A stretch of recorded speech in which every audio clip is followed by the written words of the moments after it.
নমস্কার, খবর শুনছে Durgapur news TV Bangla channel থেকে। আজ 25 তারিখ বৃহস্পতিবার, জানাবো আজকের বাছাই করা 26টি তাজা খবর। শুরুতেই সংবাদ শিরোনাম। পুরো রাত কেঁদেছিলাম, পাশে শুধু শুভেন্দুই ছিলেন। পুরনো কথা ফাঁস করলেন মহুয়া। এত গরমেও পরনে হুডি, কিন্তু কেন? এই একটা প্রশ্নেই মোড় ঘুরে যায় কেতন মৃত্যু রহস্যের। কি করে ধরা পড়লেন সিয়া এবং তার প্রেমিক? তাড়াতাড়ি বিদেশে যেতে চান অভিষেক, হাইকোর্টকে তাড়া দিতেই খেলেন জোর ধাক্কা। বাবা আমাকে বাঁচাও, ঘুমন্ত শিশুকন্যাকে তুলে নিয়ে গিয়ে ধর্ষণ এবং খুন, পুলিশের জালে ক্যাব চালক। বাংলায় ক্রিকেটারের বিরুদ্ধে বিয়ের প্রতিশ্রুতি দিয়ে সহবাসের অভিযোগ। সম্পত্তি বাজেয়াপ্ত করে নিলাম, মুখ্যমন্ত্রীর কড়া হুঙ্কারে কাঁপছে হরিশ চ্যাটার্জি স্ট্রিট। এবার প্রাক্তন ডেপুটি মেয়র অতীন ঘোষের বিরুদ্ধে জমি দখলের অভিযোগ, এফআইআর ঘিরে তুমুল চাঞ্চল্য। সিলিন্ডার পিছু ফেরত পাবেন 500 থেকে 2000 টাকা। কি করতে হবে জানেন? মাছে ভাতে বাঙালি, শিশুদের পাতে এবার শুধুই নিরামিষ। মিড ডে মিলের মেনু নিয়ে চর্চা ছড়াতেই মুখ খুলল ইসকন। এত দ্রুত ব্যবস্থা ভাবিনি, মুখ্যমন্ত্রীর তৎপরতায় তামান্না হত্যার বিচার চেয়ে স্বস্তিতে মা সাবিনা। মুখ্যমন্ত্রীর বার্তার পর তামান্না খুনে গ্রেপ্তার আরো 2 অভিযুক্ত। তারাতলায় ভেঙে পড়ল কারখানার সেট, ধ্বংসস্তূপের নিচে আটকে 40-45 জন। চলছে যুদ্ধকালীন উদ্ধার কার্য। মিছিল করুন, বাধা দেব না, তবে ক্ষমতায় ফিরতে পারবেন না। বিধানসভায় মমতাকে কড়া বার্তা শুভেন্দুর। 200 বছরের দেবোত্তর জমি হাতিয়ে নিয়েছেন ফিরহাদ হাকিম। শুভেন্দুর কাছে ভয়ঙ্কর অভিযোগ, দখল করেছে মন্দিরও। মানুষ রেগে যেতে পারে, তারাতলায় গিয়ে ঘটনাস্থলের মুখ থেকে ফিরে আসতে হলো প্রাক্তন মেয়রকে। মমতা বন্দ্যোপাধ্যায়ের ভাইয়ের বিরুদ্ধে অভিযোগ নিয়ে জনতার দরবারে মহিলা, বিরাট আশ্বাস শুভেন্দুর। কি বললেন মুখ্যমন্ত্রী? তারাতলায় বিপর্যয়ের পর তৎপর প্রশাসন, সরাসরি নবান্ন থেকে নজরদারি, চালু হলে বিশেষ হেল্পলাইন নম্বর। চাকরির নাম করে এত টাকা নেওয়ার অভিযোগ, এবার গ্রেপ্তার হবেন মানুষ ভূঁইয়া। আশঙ্কা তৈরি হতেই বড় পদক্ষেপ। 1 জুলাই কাদের অ্যাকাউন্টে ঢুকবে অন্নপূর্ণা যোজনা 3000 টাকা, জেনে নিন। ওষুধের নামে বিষ, প্যারাসিটামল, সুগার, প্রেসার সহ মান পরীক্ষায় ডাহা, ফেল 157টি ওষুধ। আমার নামে 102টি মামলা, যে অত্যাচার হয়েছে। তৃণমূলের কোন কোন কীর্তি ফাঁস করলেন মুখ্যমন্ত্রী? মধ্যপ্রদেশ কি কি বিরোধ পরিবর্তন আছে, সম্পূর্ণ রাজনৈতিক প্রতিবেদন। 27 বছর ধরে জমি দখল, মমতার ভাইয়ের প্রতিবাদ করায় অত্যাচার, মুখ্যমন্ত্রীর দরবারে ক্যান্সার আক্রান্ত বৃদ্ধা। ইন্ডাস্ট্রির উন্নতির জন্য রাজনৈতিক ব্যক্তির সাহায্য প্রয়োজন, এটা তো কোনো অপরাধ নয়। শোভন দেবের দিকে ববি হাত বাড়ালেই কুণাল এসে একটা কথা বলেন, শুনেই সোজা বেরিয়ে গেলেন ফিরহাদ।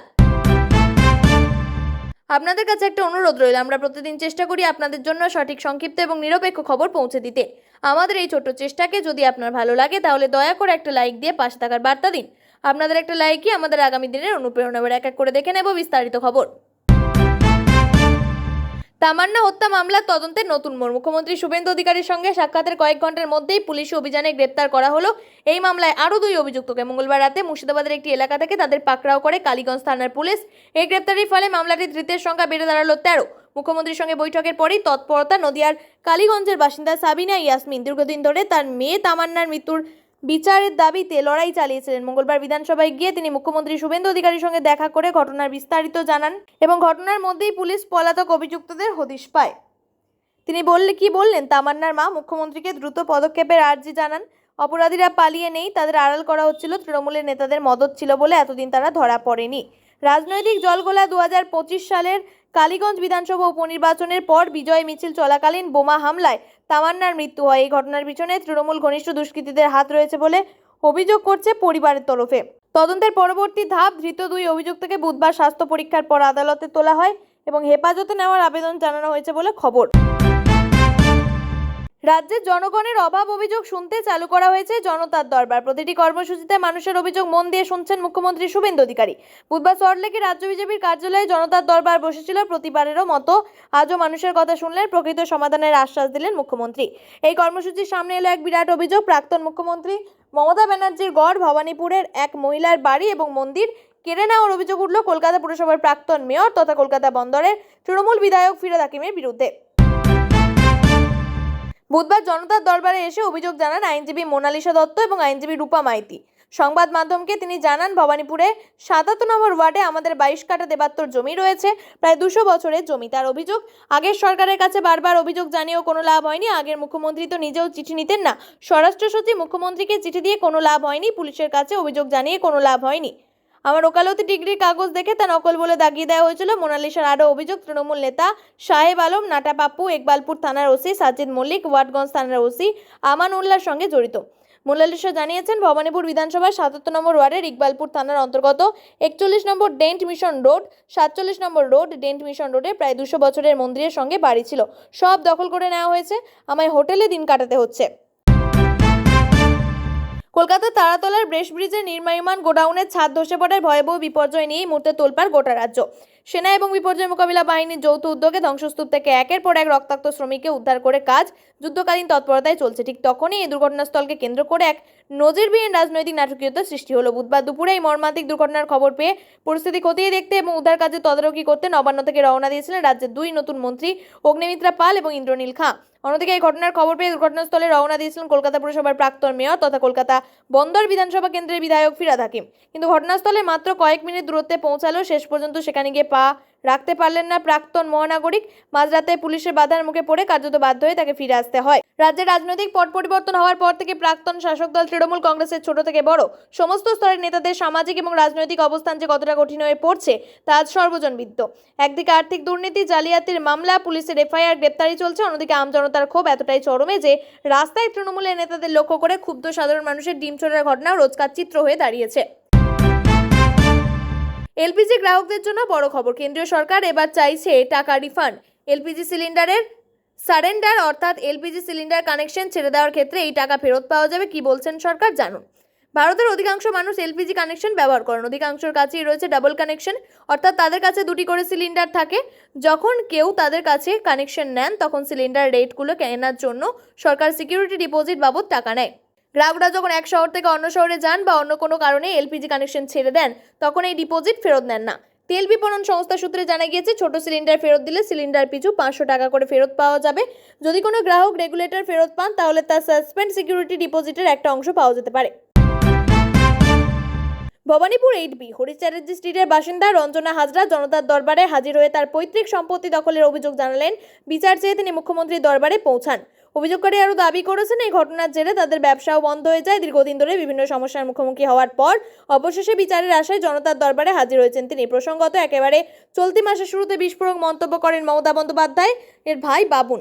তিনি বলেন, 2024 সালে আমি বিজেপির হয়ে লোকসভা টিকিট পেতাম, কিন্তু সেদিন যদি টিকিট নিতাম তাহলে আর আজকে বেঁচে থাকতে পারতাম না। এতদিন পরিবারের জন্য মুখ খুলতে পারেননি বাবুন। দীর্ঘদিন ধরে মোহনবাগান ক্লাবের গুরুত্বপূর্ণ পদে রয়েছেন। তার কথায় গত 2.5 বছর ধরে আমার ওই বাড়ি যাওয়া বন্ধ, শুধু ভাইফোঁটা নিতে এবং রাখি পড়তে যেতাম। ময়দানে পালা বদলের রং বদলাতেই শুরু করেছেন মমতা বন্দ্যোপাধ্যায়ের ভাই স্বপন ওরফে বাবুন। বাবুন বলেন, সুভাষ চক্রবর্তীর সঙ্গে কাজ করেছি, মদন মিত্রর সঙ্গে কাজ করেছি, অরূপের সঙ্গে কাজ করিনি, বনিবনা হতো না। নিশীথ প্রামাণিকের সঙ্গে কাজ করতে চাই। সপ্তাহের মাঝে কলকাতার বুকে এক মর্মান্তিক ভয়াবহ দুর্ঘটনা। তারাতলায় নির্মীয়মান চায়ের গুদামের লোহা এবং কংক্রিটের ভারী সেট ভেঙে পড়ার ফলে এক বিশাল বিপর্যয় ঘটেছে। ধ্বংসস্তূপের নিচে এখনো বেশ কয়েকজন শ্রমিক আটকে রয়েছেন বলে আশঙ্কা করা হচ্ছে। দুর্ঘটনার খবর পাওয়া মাত্রই ঘটনাস্থলে পৌঁছেছে দমকল, বিপর্যয় মোকাবিলা বাহিনী এবং সেনার উদ্ধারকারী দল। স্থানীয় সূত্রে জানা গিয়েছে, গুদামটিতে ঢালাইয়ের কাজ চলার সময় আচমকাই এই বিপত্তি ঘটে। সেই সময় দুর্ঘটনাস্থলে আনুমানিক 50 থেকে 60 জন শ্রমিক কাজ করছিলেন। ছাদ ধসে পড়ার সঙ্গে সঙ্গেই চারপাশ ধুলোয় ঢেকে যায় এবং শ্রমিকদের আর্তনাদ শুরু হয়। উদ্ধার কার্যের গতি বাড়াতে ঘটনাস্থলে নিয়ে আসা হয়েছে অত্যাধুনিক ক্রেন এবং গ্যাস কাটার। উদ্ধারকারী দলের সদস্যরা গ্যাস কাটার দিয়ে লোহার ভারী বিম কেটে ভিতরের সুড়ঙ্গ তৈরি করেছেন যাতে আটকে থাকা শ্রমিকদের দ্রুত বাইরে আনা যায়। স্থানীয় বাসিন্দাদের দাবি, ধ্বংসস্তূপের নিচ থেকে এখনো বেশ কয়েকজন শ্রমিকের গোঙানি এবং বাঁচার আকুতি শোনা যাচ্ছে, যা উদ্ধারকারীদের কাজকে আরও বেশি চ্যালেঞ্জ করে তুলেছে। বিপর্যয়ের খবর পাওয়া মাত্রই প্রশাসনিক সর্বোচ্চ মহলে তৎপরতা শুরু হয়ে গিয়েছে। নবান্ন থেকে সরাসরি উদ্ধার কার্যের তদারকি করা হচ্ছে। পরিস্থিতির উপরে নজর রাখছেন মুখ্যমন্ত্রী শুভেন্দু অধিকারী। তিনি উদ্ধার কাজ দ্রুত করার বিষয়ে রাজ্য সরকারি উচ্চপদস্থ আধিকারিকদের সঙ্গে জরুরি বৈঠকও করেছেন। রাজ্যে সরকারি স্কুলগুলিতে মিড ডে মিলের দায়িত্বে বড়সড় বদল এনেছে রাজ্য সরকার। এবার থেকে কলকাতা পুর নিগম এলাকায় সরকারি স্কুলগুলিতে মিড ডে মিলের খাবার তৈরি ও পরিবেশনের দায়িত্ব দেওয়া হচ্ছে আন্তর্জাতিক কৃষ্ণা ভাবনামৃত সংঘ বা ইস্কনকে। সরকারি তরফে জানানো হয়েছে, আপাতত পরীক্ষামূলকভাবে পাইলট প্রজেক্ট হিসেবে কলকাতার স্কুলগুলিতে এই ব্যবস্থা চালু হবে। সোশ্যাল মিডিয়ায় ঘুরে বেড়ানো খাবারের তালিকা সম্পূর্ণরূপে নাকচ করে দিয়েছেন রাধারমণ দাস। তিনি নিজের সোশ্যাল মিডিয়া হ্যান্ডেলে একটি স্পষ্ট বিবৃতি অনুরোধ জারি করে সাধারণ মানুষকে বিভ্রান্ত না হওয়ার অনুরোধ জানিয়েছেন। তিনি লিখেছেন, আমাদের নজরে এসেছে যে কিছু মানুষ কলকাতার মিড ডে মিলের একটি প্রস্তাবিত মেনু সোশ্যাল মিডিয়ায় শেয়ার করেছেন। তবে আমি স্পষ্ট করে জানিয়ে দিতে চাই, এই ধরনের কোনো মেনু এখনো চূড়ান্ত হয়নি এবং তালিকাটি আমাদের তরফ থেকে জারি রয়েছে। ইসকন কর্তৃপক্ষের বিবৃতির পর একটা পরিষ্কার যে নেট দুনিয়ায় সমস্ত খাবারের তালিকা নিয়ে আলোচনা চলছে, সেগুলির কোনো প্রাতিষ্ঠানিক ভিত্তি নেই। সোশ্যাল মিডিয়ায় কোন কোন খাবারের মেনু ঘিরে শোরগোল। ইসকনের দায়িত্ব নেওয়ার খবর চাউর হতেই সোশ্যাল মিডিয়ায় বিভিন্ন মহল থেকে নানান খাবারের তালিকা পোস্ট করা হয়ে থাকে। এই চটকদার মেনু দেখে সাধারণ মানুষ ও অভিভাবকদের একাংশের বিষয়টিকে সত্যি বলে ধরে নেন, তা দ্রুত শেয়ার করা শুরু করেন। বুধবার দুপুরে ভয়াবহ দুর্ঘটনায় কেঁপে উঠল তারাতলা এলাকা। একটি কারখানায় বিশাল সেট ভেঙে পড়ার ঘটনায় ব্যাপক আতঙ্ক ছড়িয়ে পড়েছে। ধ্বংসস্তূপের নিচে প্রায় 40 থেকে 45 জন শ্রমিক আটকে রয়েছেন বলে আশঙ্কা করা যাচ্ছিল। খবর পেয়ে ঘটনাস্থলে পৌঁছায় দমকলের একাধিক ইঞ্জিন। যুদ্ধকালীন তৎপরতায় শুরু হয়েছিল উদ্ধার কাজ। স্থানীয় সূত্রে খবর, তারাতলায় ওই কারখানায় গোডাউন তৈরির কাজ চলছিল। অভিযোগ, নির্মাণের সময় একবার সেটটি ভেঙে পড়েছিল, কিন্তু সেই সতর্কতা না মেনে কোনো প্রকার নিরাপত্তা যাচাই ছাড়াই পুনরায় ওই সেটের নিচে কর্মীদের দিয়ে কাজ করানো হচ্ছিল। দুপুরে হঠাৎই হুড়মুড়িয়ে ভেঙে পড়ে গোটা টিনের সেটটি।